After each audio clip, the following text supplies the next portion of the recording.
Someponyelses story by OtterMatt. What'll it be? I asked.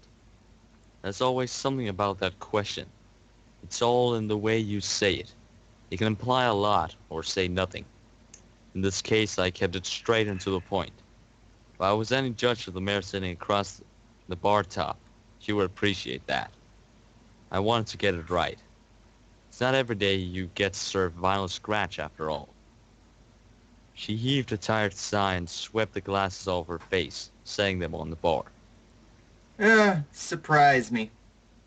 She muttered, setting her head on her hooves and staring into space.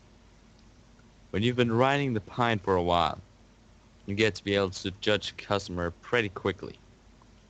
My current patron was certainly no stranger to a bottle, but she didn't seem to carry any of the usual marks of a problem drinker. Trust me, I check. It might not make a lot of sense at first glance. The alcoholics are bad for business. They're not good customers and they scare off your real business. I've seen good clubs go under because they served the wrong ponies too many times. Made the place look like a dive. Anyway, I didn't get that vibe. I just saw a pony who wanted some space and a little way to stave off her life for a bit. With that in mind, I turned to the racks and pulled out a whiskey. Nothing too fine, just something to get down fast. At any rate, she seemed to agree, and the drink disappeared in short order. It was followed by a second not long after, and the expression on her face got less wooden and more sad. I gave her a moment and took a chance to go check up on my only other table, a trio of regulars who had been coming in after the evening work shifts for a month now. I returned to the bar after a moment and gestured, silently asking Vinyl if she was going for a third round, but she shook her head. Meh, change it up. She ordered. I nodded, running through my options, as well as the mare sitting at the bar. She had a well-documented history of being wild and simple, but I hunched that she might still appreciate the finer things in life. As I reached for a low ball and some ice, I offered up a bit of conversation. Pretty far off the beaten path, eh? I don't get many celebrities at this side of town. I mentioned, sliding the glassware across her. She snorted. Yeah, well, it's getting hard to find some quiet in this city. Seems like every pony knows where I'm going before I do lately. She took a tentative sip, her eyes widening slightly as she took the measure of the beverage she was offered. Wow, that's good. Like, really good. She eyed the bottle approvingly. How much is this stuff? On the house. I said, playing a hunch. I'll trade you for some conversation. She narrowed her eyes at me. Are you hitting on me? Nah, it's dead tonight, and you look like you could use a pony to talk to. Don't you mean talk to? Depends. It depends on if you need advice or just to get something off your chest. She looked rather thoughtful at that, and as she sat in silence, I took the opportunity to wave at my regulars as they dropped their payment on the table and headed out. She looked back at me. You know who I am, right? I might not read much, and I don't have the budget to buy a lot of music. You'd have to be living under a rock to not know who Vinyl Scratch was. Sure do. I said. She nodded. Yeah, well, thanks for not making a big deal out of it. Though, if you wanted to, I should probably savor it. You might just be the last one. How so? She sighed. I'm pretty sure I just flushed my career down the toilet. I nodded to encourage her to continue. She took another drink, as though she was trying to figure out where to start. What's your name?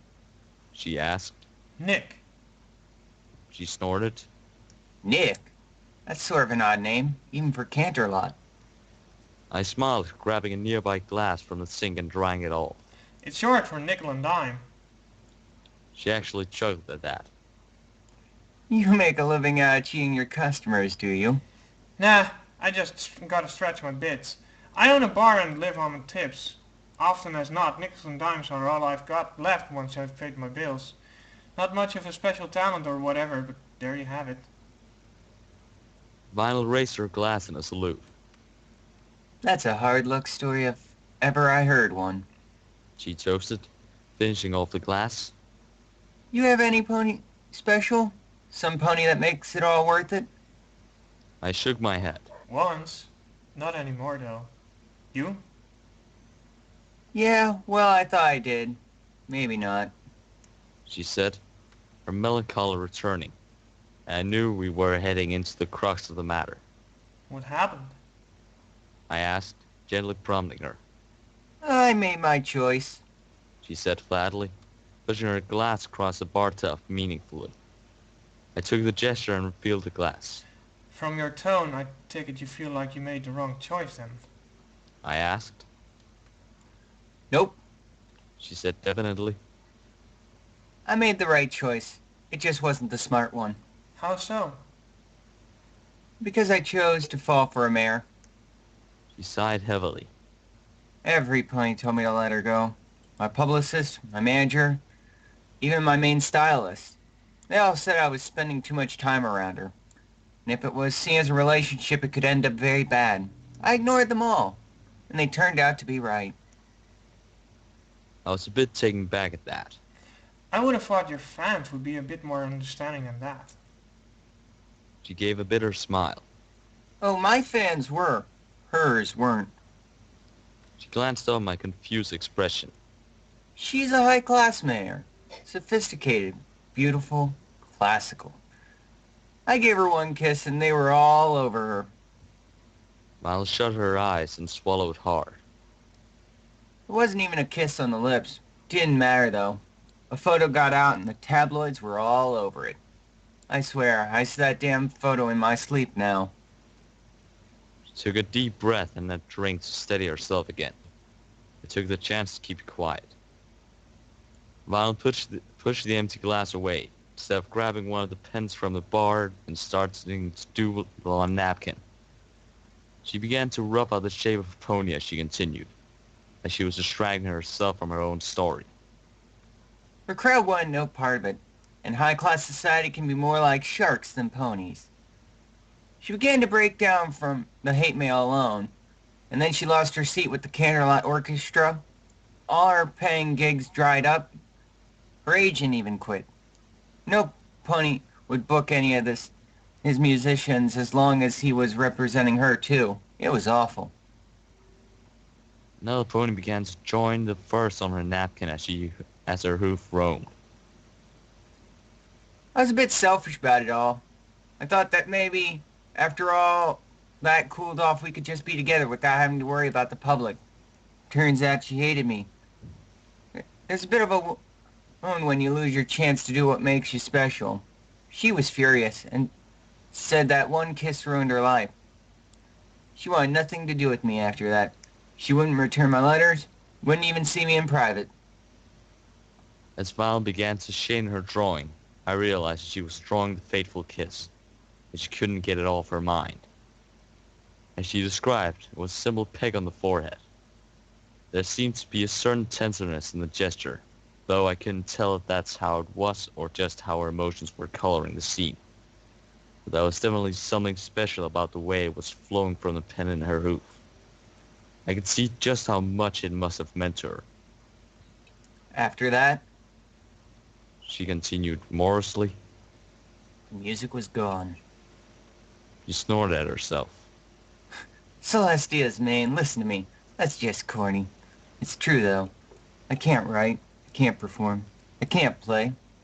Every time I try to do something musical, I just can't shake that feeling that it doesn't mean anything. Violet stopped, looking at the napkin like she had just then noticed its existence. She shook her head and let it alone, looking back at me. I'm sure you've heard every cheesy line there is about love. I never got all that. All I know is she made it feel like it was okay for me to be me, and without her, I'm not so sure anymore. Violet leaned back a bit on the stool. So, there you go. It's only a matter of time now. In the music world, there's no room for old news. If I can't do it anymore, I'll be out in just a few months, no matter how popular I once was. I was shocked, to be honest. I had heard a lot of sob stories, but this was one of the most legitimately disheartening tales I had heard in quite a while. Look, I said hesitantly. I'm not the pony who suggests this kind of thing, but if you really just need to keep the drink for a while, I'll have a cab waiting for you. On me. She actually smiled a bit. I appreciate the offer, She said. but no thanks. As much as it might feel good to drink myself into a stupor, I couldn't do it. It's almost pathetic, but even after everything that's happened, I don't want to forget any of it. Not even for an hour or two. Wow. I said, not exactly flexing my conversational muscles. That's that's kind of beautiful. Tragic, but beautiful all the same. Violet looked intently at me, really meeting my eyes for the first time that night. No platitudes? She accused, a bit of alcohol-fueled mischief in her voice. Nothing about how it gets easier? How someday I'll get over it? I snorted back at her. Of course it gets easier with time, but you're never gonna get over it. I set my rack down and put both hooves on the wooden surface of the bar. Stuff like this hurts, and it leaves scars. Scars never really go away, but at least you took a chance. When it really comes down to it, that's all what separates ponies like you from the multitude of boring no ponies who never leave home. You take chances and sometimes they just don't work. Sometimes you get hurt. But someday, after you're dead and gone, there will be a few ponies left who still talk about you. And it's a sure bet that the events that left those scars are the sort of things that they'll be talking about. Violet stared blankly at me. That might be just the corniest thing any pony's ever said to me. I shrugged. It's not my A game, but I still meant it. Weirdly enough, though, it does help. Eh, that's just the booze. I said, chugging along with her, enjoying the moment of levity as we both trailed off and brooding quiet returned. If things don't turn around, what do you think you'll do? I asked quietly. She shrugged back. Eh, no idea. Probably leave Canterlot and just go somewhere and see if I can start over. Hey, don't be too quick about giving her up. You never know what tomorrow is going to look like until the sun comes up. And for whatever it's worth, I hope things work out for you both. I offered. Violet stared at me for a few moments, taking my words in and weighing them in her head. She nodded and clambered down off the stool. Thanks, Nick, for everything. She said, dropping a generous 5-bit tip into the jar. Just before she turned to leave, she grabbed the pen and signed the napkin, leaving it behind with a nonchalant grin as the signature glasses went back on her face. I bet I'll be back sometime. She said, and walked out the door. I admit, I did read the magazines a bit more after that than I had before, hoping to see something about vinyl.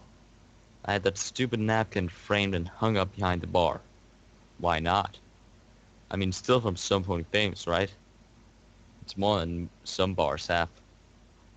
Anyway, she did actually keep her promise to return, even though it was over a year later, and she wasn't alone. Vinyl introduced Octavia to me, and true to the DJ's word, she was cultured and polite, well-versed in her preferred drink, and a wonderful conversationalist.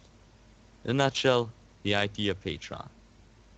After a few drinks and some gentle prodding from Vinyl, Octavia began to fill in the story since Vinyl visited me.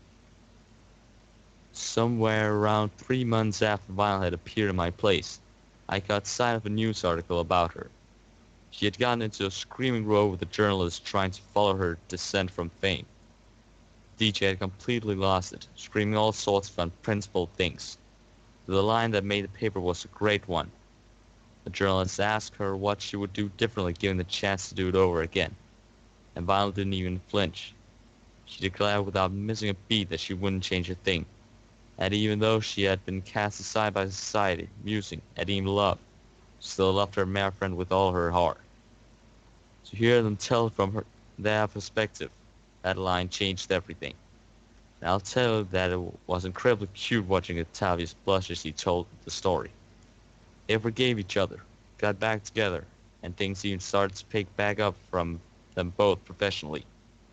Though I'm guessing the massive wave of fan mail the article generated from Violent's fans, well, both helped out. They were pretty much the celebrity couple of Cancelat by this point, but I made a point to give the same advice as every pony else. Famous ponies are still ponies after all. As they stood to leave, Violet caught sight of that framed napkin doodle on the wall, just over the cash register. She shook her head in disbelief, muttering I to can't, herself. I can't believe you kept that. She said to me. I just smiled and nodded, and she turned to leave, but stopped, clearly trying to decide whether or not to ask something. She finally looked back as Octavia waited for her by the door. Any pony offered to buy that off you? I grinned. My best offer so far is 500 bits.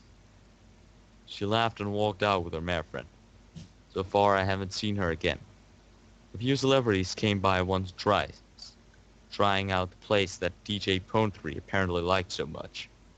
But I guess it was just too quiet for them. Anyway, that was never the point.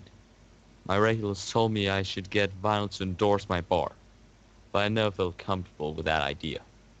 The whole event wasn't my story, after all, and it just seemed rude to try to hitch my wagon to their star. I was perfectly happy to fill my role as a background character. Sometimes that's what life is. Someponyelses story. The end.